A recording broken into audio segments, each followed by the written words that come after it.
Welcome in, everyone, to the Bend, Oregon Real Estate Podcast. I'm your host, Rob Eggers, principal broker here at Duke Warner Realty, powered by ERA.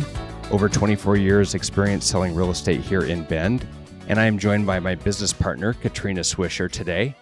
Also over 24 years of selling real estate here in Bend. Katrina, how you doing today? I'm great. How are you? Good. Are you excited for the forecast of 54 degrees as the high on Saturday? You know I am not. Yeah, I figured that was the case. I just had to get that off my chest to find out. All right, so the question that we're going to answer today is one that I feel like a lot of buyers are asking. And really it's a question that buyers tend to ask every year, but we're going to address it right now for the summer. And that question is, should I purchase a home in Bend in the summer of 2026? But in order to answer that question, I just don't want us to state our subjective opinions. Oh, yes, I feel like they should. I want these opinions to be grounded in statistics and research so they're objective. So the way we're going to accomplish this is we're going to look at 4 different variables. All right. So the 4 variables are going to be, number 1, current pricing. 2 is going to be inventory levels. 3 is going to be interest rates. And 4 is going to be market conditions. So what I want us to do is look at each one of those and determine if they're favorable or neutral or negative from a buyer's perspective. Okay? So the first one that we're going to look at for answering this question, should I buy a home in the summer of 2026 in Bend, is pricing. Pricing has been very interesting. I looked back over the last 10 years and I did median price every year for the last 10 years leading up to today. And the most striking thing that I found was that since 2016, 10 years ago, we've gone up 100%. Mm-hmm. We're double what our pricing used to be. So what I have here, and I'll share on my screen for those of you that are possibly watching on YouTube, is the annual median home price in Bend since 2016. And it really, in 2016, it was right around $375. And it kind of slowly but surely was climbing until we reached the COVID years. Those were fun, weren't they? Oh, boy. Oh, boy. Good way to put it. That was quite the time. Yeah, that was quite the time. So from 2020 to 2022, pricing took a massive leap. And I'm going to look at some stats right here. In 2016, our median price was $364. I'll just go up the years here. In 2017, $399. 2018, $429. 2019, $459. 2020, $499. 421, $629. Then it jumps all the way up to $728 in 2022 and $725 in 2023. So we have this massive leap in the COVID years. But what the other thing that I found is really interesting is how flat pricing has been since then. So in 2023, again, pricing was $725,000. That's the median home price in Bend. In 2024, it was $730. In 2025, it was $740. And in 2026, year to date, it's $721. So that's 4 years of basically flat pricing. Does any of those numbers surprise you? No, I wouldn't. Well, I would say it's very surprising to go back to 2016. Yeah. That seems like a lifetime ago to think of our median price being in the $350 range. I know. I actually double checked that. Yes. I was like, $350 in 2016? That seems so low, but it's correct. Yeah, that's pretty wild. But it just shows in general, regardless of the COVID years, the appreciation in buying a home. Right. And what happens naturally when you live in a growing town. Mm-hmm. That's was super desirable during the COVID time. Exactly. Yeah. And even though we shot up in unreasonable ways during that time and unsustainable ways during that time, we have softened since then, Mhm. and we have stayed pretty consistent, pretty flat, Mhm. going down even a little bit.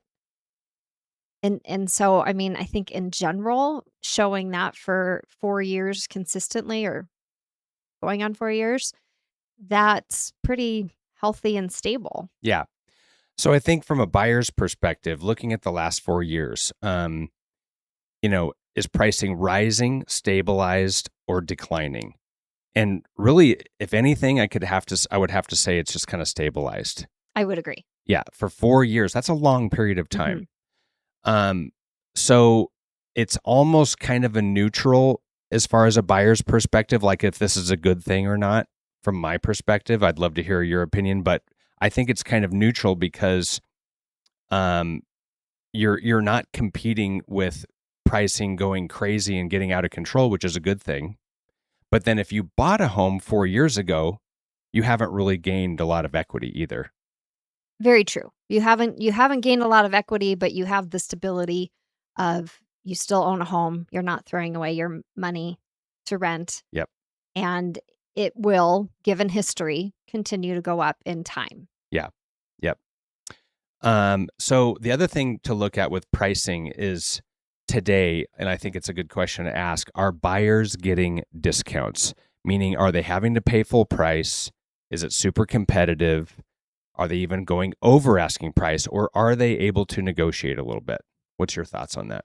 I would say for the most part, they're able to negotiate a Hmm. bit. Hmm. There are a few houses that come on the market and they just check every box and they hit the market just right. And that situation might be a little bit more competitive and you may be still going in at full price. We've had a few situations where we've seen it go over, but I would say for the most part, the majority of homes being sold right now, there are great opportunities and incentives for buyers to get in the market, to make those negotiations, to get credits either to buy their interest rate down or help with their closing costs, or the new builders are offering a lot of incentives to get in on the new construction, even really low interest rates that they're offering. So that doesn't happen when the market is hot. Yeah. And that doesn't happen when the prices are going up steadily. And so right now, yeah, definitely a great opportunity for buyers in that way. Yeah. And I think one of the points you made earlier was staying in the home, if the buyer is going to stay in their home. Now, if this is a buyer that says, I'm only going to live in this house for 2 years, that's going to be tough because we can't guarantee, no one can guarantee if they'll have built up enough equity to sell in 2 years because you're going to have all your selling expenses to break even. You might not break even if it's only 2 years. But I actually just looked this up today and I'll make you wage a guess here. What is the average length of home ownership right now in the United States? Do you know the answer to that? Oh gosh, I don't. I mean, in terms of years, how many years would you say home ownership is I'm in the going to United say States? 7. Okay, that's actually a pretty good guess. It's actually 12, Okay. and the reason that's a good guess is because when we started 24 years ago, home ownership was around 4 Mhm. years. So 3 to 5 years is kind of the basic principle. People would move that often. Now it's 12. I would have guessed 8 before I looked this up. That's Right. why I wanted to see, like, what's the average time people are staying in their homes? 12 years? That's a long time. So the point is we've got a 4-year span that's been relatively flat. But most people are not living in their house for 2 to 4 years. They're staying in it for probably 8 to 12 on average. Right. And if you're there for that amount of time, you're going to be fine on your equity, barring some crazy catastrophic thing happening. Yeah, exactly. I mean, I think historically buying a home is for the long-term hold, the long-term investment. We did have that period of time where people did the 2-year flip Hmm. or just a couple years they'd take their equity, then they'd move on to something different. But that isn't always the way it goes. And I think you're looking at a living situation. I have to live somewhere, right? Even if you were flat for 4 years Yep. and or say you had to sell in 2 years and you didn't make any money and you just broke even. Well, you also didn't waste 2 years of rent Right. that literally goes in the garbage. And at what, $3,000 a month rent, 1 year, you're just dumping away $36,000. Well, and also 2 having years. the risk of the homeowner announcing to you, by the way, I'm selling the property. Absolutely. And you've all of a sudden got to pack your stuff up and leave. And you've Yeah. been like, oh, this is the third time this has happened to me. I mean, over 3 years, you'd lose over $100,000. Yeah. That whether you have gained that in your house or not, you've had a stable situation to live in. If you can hold it long term, that will eventually come around and you will build that equity. And it won't always be this flat line that we've had the last 4 years. Yep. But you have to look at the other side of it and what you're doing with your rent money. Well, then you also have the tax incentives, the tax breaks that you have for home ownership. You have improvements. You can do your improvements to the property, get some sweat equity that way. There's so many, I think, benefits to home ownership, even in a flat market, I think is your point. Even if it's flat, you're still benefiting a lot versus just throwing 100%. away. 100%. Your money, your down payment is still there. It's still, technically pretty safe. And you're living in a stable situation. Yeah. And you have to live somewhere anyways. You do. Good point. So would you say that current pricing is a positive, neutral, or negative in your opinion? I would say pretty neutral. Pretty neutral. Okay. I would tend to agree. I may be leaning possibly towards the positive side just because pricing is neutral, it's not getting out of reach for people. Yes, exactly. And I was going to say the same thing, like Okay. neutral plus, because Right. Neutral plus. there is positive incentives for buyers there and not always in the seller's favor at this time. Okay. So we'll call pricing right now for buying a home in 2026. We'll call it a neutral on the positive side, a neutral plus. I like the way you put that. So the second variable that we're going to look at is inventory levels. Basically kind of evaluating how many homes are available, how much choices do buyers have, and if inventory is increasing or decreasing. And to do that, I'm going to look at the Beacon report. So right now, for the months of supply, we have 3.5 months of inventory. Would you say that 3.5 months of inventory for a buyer is a positive, a neutral, or a negative? I would say it's, again, probably neutral positive. Okay. It's positive in the way that it is a lot more than it was in the COVID years. Yes. That's where we measured our housing inventory in days, not weeks or months, but in days. Yes, It was exactly. so lean. And that was so hard.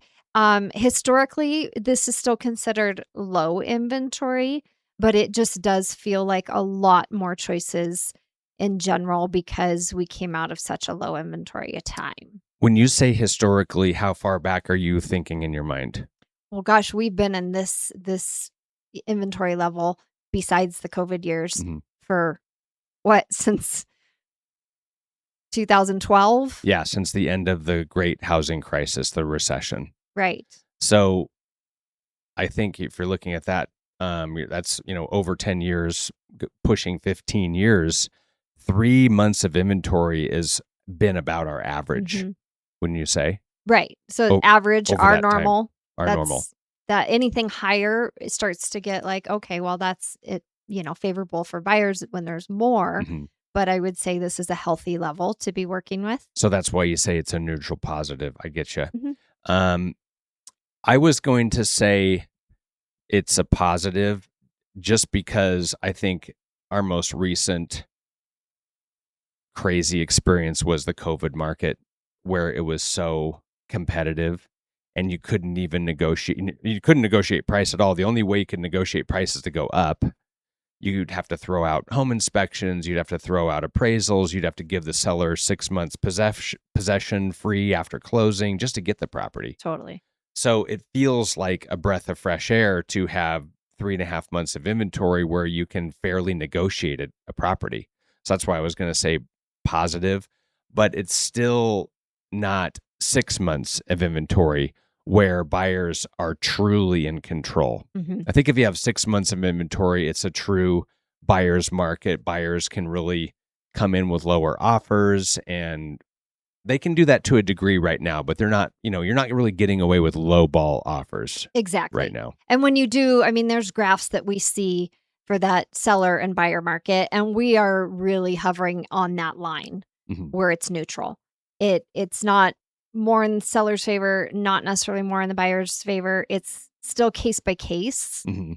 And even though there are more benefits to the buyer right now than there were during the COVID years, it's yeah, I wouldn't say um leaning too far one way or the other.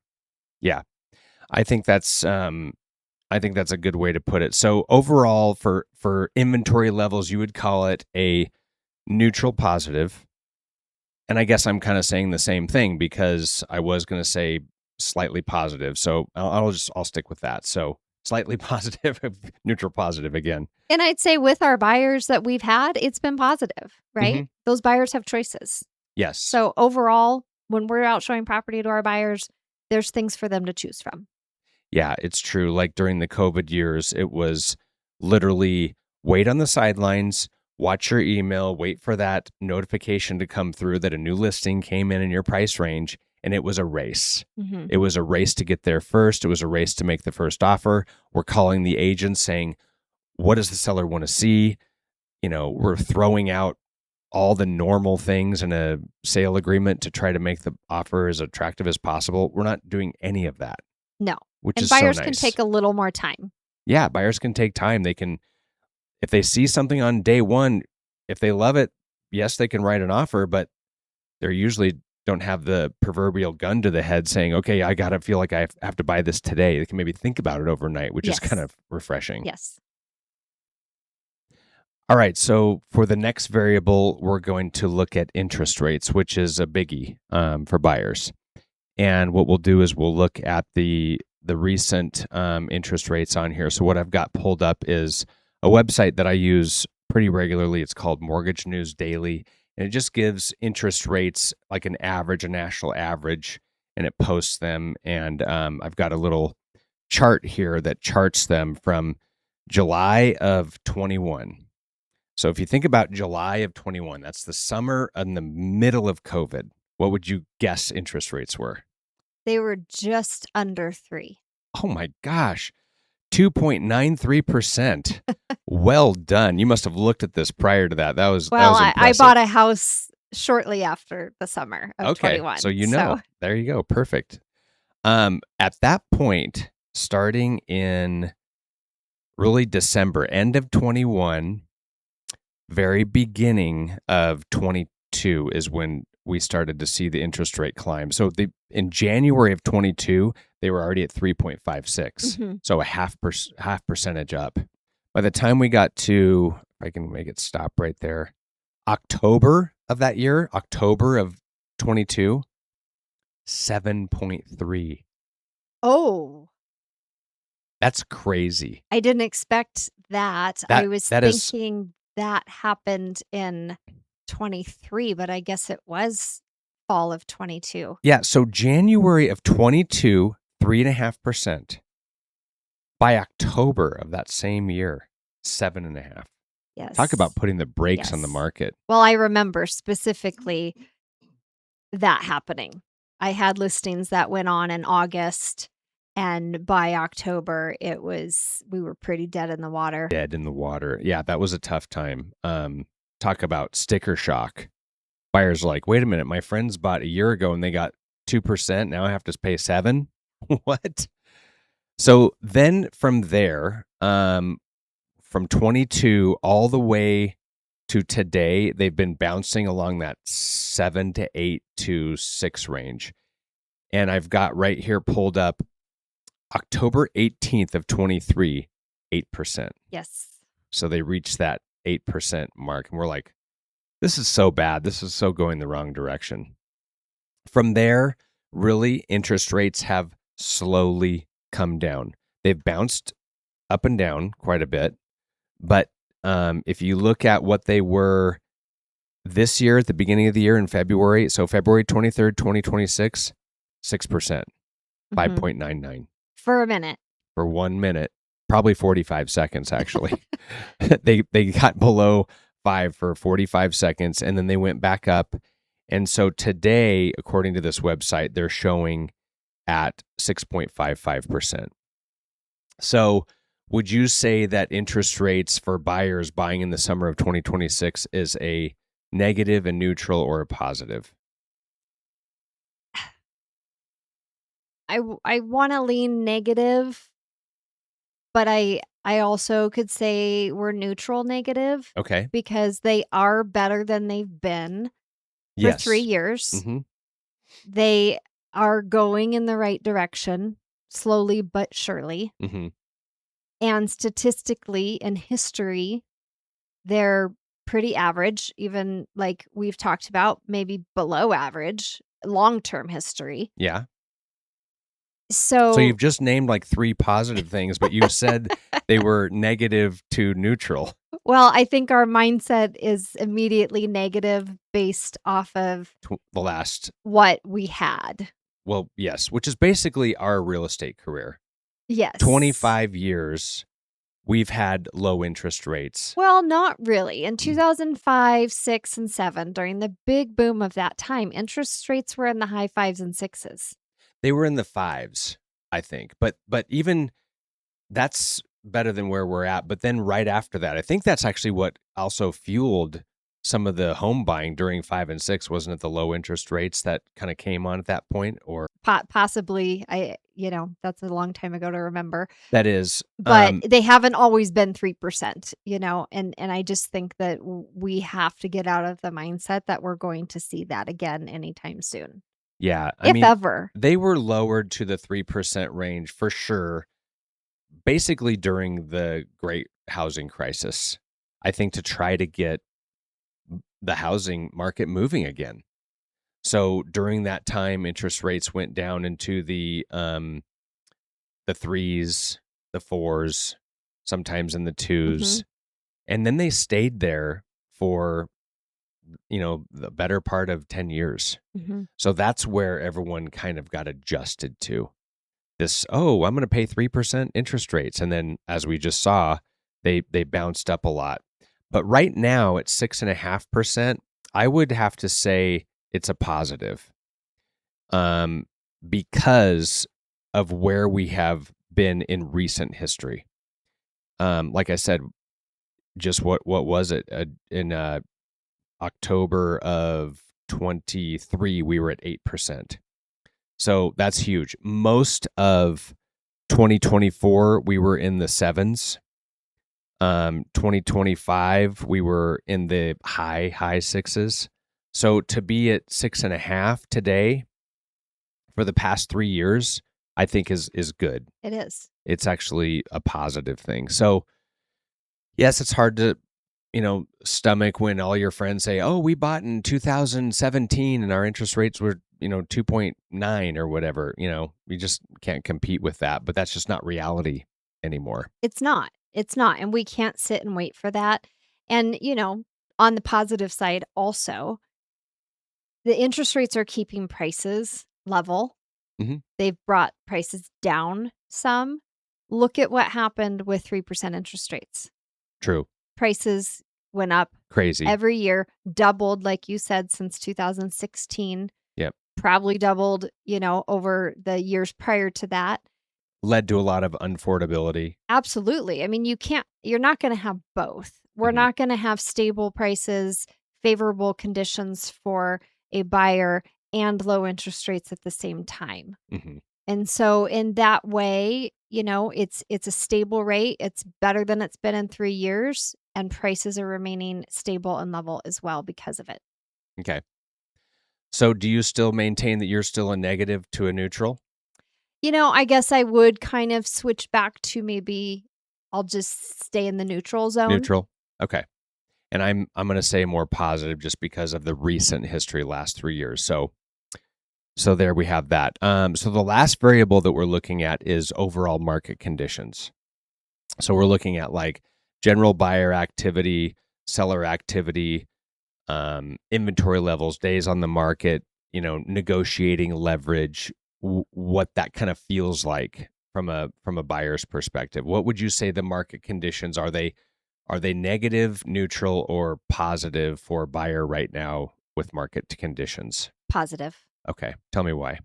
Well, I've had this conversation with some sellers, and maybe their situation on selling isn't looking the best Hmm. or what they expected or hoped. Hmm. But if they're turning around to buy, they're going to make up for it Mm, because like we've talked about, the choices, the inventory, the incentives that are out there, the opportunities to negotiate for credits, for buy downs, get the price lower, not having the competition. I mean, the list goes on and mhm. why there's positive benefits for a buyer right now. Yeah.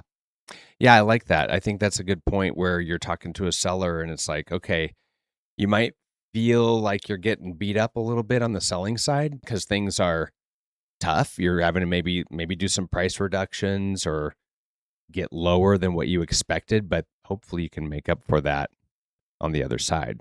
Right. So would you say that kind of leans towards a buyer's market? I think we're leaning that way for sure. Hmm. Definitely. Yeah. I would say market conditions, I would agree, are favorable. And it's not really a neutral for both of us. It's pretty much a solid check in the positive column. And that's just because, like you just attested, buyers can negotiate right now. They can come in, they can make a lower offer. Most of the time, sellers are flexing on that. Mhm. Unless it's a brand new listing, then you're probably not going to have any luck. But if your buyer is making an offer on a brand new listing, they've already taken that discount up front and listed it with the discounted price. So at that point, you can feel okay about paying full price. But if a home's been sitting on the market for a while, let's say 30 days or more, maybe even 2 weeks or more, definitely make a lower offer on it. I mean, if the home's been sitting for 2 weeks, you have not that big of a risk of it disappearing out from underneath you. Make a lower offer, see if you can negotiate a better price, and just see what happens with the seller. Usually you have that chance. Exactly. Yeah. I mean, like you said, we're not out there seeing low ball offers, but at the same point, sellers are, you know, willing to negotiate and they're having to negotiate. Hmm. And so, if a buyer can get $20,000 to pay for closing costs and some rate buy downs or however they want to apply that, that's very favorable for them. Yeah, And that did not exist a few years ago. right. Yeah, so I think that's a pretty big positive point. Some buyers get really hung up on timing the market. And, when should we buy? Is now the right time? Should we wait? And it's such a difficult crystal ball question to answer that I'm actually going to share off the cuff here my formula for timing the market. And basically, that formula is buy when it's right for you. Because I've had so many buyers over the years say, when should we buy? What's the timing? And then they wait and they miss it because you really don't know when the market's perfect until you look back 6 months or a year. 100%. Right. So I just feel that you need to buy when the time is right for you because we already looked at the average home ownership in the United States right now is 12 years. Even if you own the home for 8 years, when you go to sell it, you're not going to remember what the environment was like when you purchased your home. You're going to do well on it. This is Bend, Oregon. This is always a desirable place to live, and you're going to, I think, do well on that purchase. So I just feel it's important. Buy when the time is right for you. When the circumstances is good for you, just make the purchase and live in the home and enjoy it. That's kind of my philosophy. 100%. I completely agree. If you look at anyone who bought 10 years ago, they've doubled their investment. Yeah. And most of the time in history, when you look back, you always look back going, "We should have bought then." Yeah. There's very few people who would look back and go, I wish I didn't buy then." Right. Whether it's a year, 5 years, 10 years, just to get into the market and establish some ownership and let that investment grow over time, you know, it it's a good way to go, and we don't have the crystal ball, right? Yeah. We all wish we did, but if you're waiting for all the perfect opportunities and scenarios in the perfect market, it's not going to happen. We're not going to have perfect interest rates and perfect prices at the same time. Right. We're not gonna have perfect inventory with all of those factors as well. Yeah.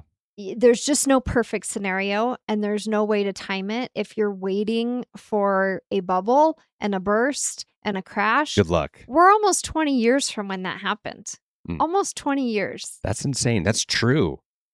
We're 18 years. Yes, and, Wow. there's really no fundamentals in our market that are leading that way, and we can't predict it. No. And even then, people waited for a better scenario. So at the end of the day, you're right. If you need a place to live, and if you can afford the payment, Hmm. buy a house. Absolutely. Think about what you're wasting year after year after year in rent, Hmm. and that you just dumped 100,000, 150,000. Keep adding up the years of rent money, and what would that have gotten you in a home purchase? I think back to the great housing crisis, the recession, and that was basically once in, what do they call it, 75 years, once in a 100-year kind of type of recession. Even if you purchased at the worst time, which was, let's say, summer of 2007, if you held your home for 10 years during the worst crisis in 100 years, you were break even at that point. Plus, you had melted away at all of your interest and gained a lot of equity in your loan at that point. So yes, it took 10 years to kind of break even on pricing, but you had all the tax benefits during that time and whatnot. So even if you bought it the worst time ever, if you held it for 10 years, you were fine. So, yeah, absolutely, you're right with that. I think also if you can afford that payment and you're Hmm. in a 30-year 30-year fixed. fixed loan, Hmm. that's not gonna change for you, regardless of what the market does, regardless of if your home doesn't, go up and appreciate every year the way you think it might, you're still safe. You have a mortgage payment that you can afford that's taking the place of where you would be wasting it in rent, and you're safe. You have a home. Hmm. And if you had done that, like you said, in the worst time in the history that we're going to see, you still could just sit back, pay your monthly mortgage. A lot of people that time had mortgages that weren't stable and weren't secure, and that is what caused a lot of the problem. But today, you're getting a 30-year fixed rate. Yep. Just you're settled, you're stable. So what I was going to say is when you got that rate, you were qualified to make that payment. You could afford it, and if things go crazy with the housing market, whatever, just live in your house, continue to make your payment, continue to do improvements. It all evens out over time, especially if you do the national average and own your home for 12 years. Exactly. Okay, so in conclusion of our conversation, should you buy a home in the summer of 2026? We looked at current pricing. We felt like that was a neutral positive. We looked at inventory levels. We felt like that was a neutral positive. We looked at interest rates. You said that was a negative historically. I said it was a positive in short term history. And then market conditions. We both strongly agree that it's in favor of buyers right now. It's a buyer's market, and that is a huge factor. Being able to have fair negotiations, get pricing down where you need it to be during a transaction. So, couple categories in the barely in the positive range. Split decision on interest rates, but very clearly positive with market conditions. So I would say overall, yes, the answer is yes. You should buy a home in 2026 for the summer. Would you agree? I absolutely agree. Okay. Anything you want to expand on that, or It's just what are we waiting for? Mhm. We can't predict that. Yeah. And it just goes back to if you can afford it now, then don't wait. Let's Yeah. do it. I Ye mean, it's easy to find a house right now. It's easy to find a house. You've got favorable, inventory levels. You've got choices. You don't have tons of competition. Trust me, it's no fun when you're getting crushed by multiple offers that are all going, 50 grand to $100,000 over asking price. We Right. both had buyers that made 5, 6 offers on different properties and didn't get any of them. Yep. That's very disheartening. Right. And if we're waiting for interest rates to go down even further, we know what comes with that. If the interest rates go down further, there will be more buyers in the market, Mhm, which is going to make it more favorable for sellers. mhm. And that's not going to be a benefit. You can Yeah, always refinance. And at least you got in at the price and the terms that work for you now. mhm. And then you have the ability to correct and get a better interest rate when the time comes. Yep. Yeah, good point. So, I really feel like this is a positive for the buyers overall. We know what we know today. Good luck predicting the future. Everybody always wants us to answer the crystal ball questions. What's the market going to do in a year? What's it going to do in 5 years? Nobody knows the answer to that. There's too many variables that are outside of our scope to see that. But what we do know is what's happening right now. And I do feel like the conditions warrant that you should buy a house. And like I said earlier, my secret to timing the market is buy when it's right for you. Exactly. Do it when it makes sense. Are you ready for homeownership? Do you have that stable income? Are you qualified? Do you have your down payment? Maybe you want to start a family. Maybe you want to, put your roots down and create a community. If those things are lined up for you, do it because you're probably going to end up being in your home for 8 to 12 years like the rest of America. Exactly. Exactly. I had some buyers just buy this year. They had waited about 6 years and Wow. have gone through or watched every part of the market, obviously wishing they would have bought 6 years ago, Oh my gosh, that's a long time. pre-COVID, Yeah. and they were worried about jumping in, Mm, and that has really held them back. yeah. And they jumped in this year, the Mm, right property at the right time, came on the market, and I can guarantee you they will not and do not regret that choice. nice. And I would put my money on that for any buyer right now looking, that Hmm. you will not be sorry that you bought when you did. Yeah. And that you will look back a year from now, 5 years from now, 10, 12 years from now, and be glad that you got in the market at this time. Pretty much what every buyer says that when we go to sell their home years later is like, "I'm glad we bought when we did." It's like Yes, the every universal time. says Always. universal statement, Always. The So, best time to buy was always 5 years ago. So always. don't look back 5 years from now Right, and wish you had. right. Don't make those same mistakes. So, anyway, fun discussion. I hope it's been helpful for you guys. If you guys are out there as a buyer, you want some expert help during your real estate transaction, Katrina and I are totally here for you. If you're a seller and you're thinking about selling, it's all we do is help buyers and sellers day after day, year after year, and have for the last almost 25 years, which is crazy. So give us a call here at Duke Warner Realty, powered by ERA. And thanks for joining us. Until the next one, you take care.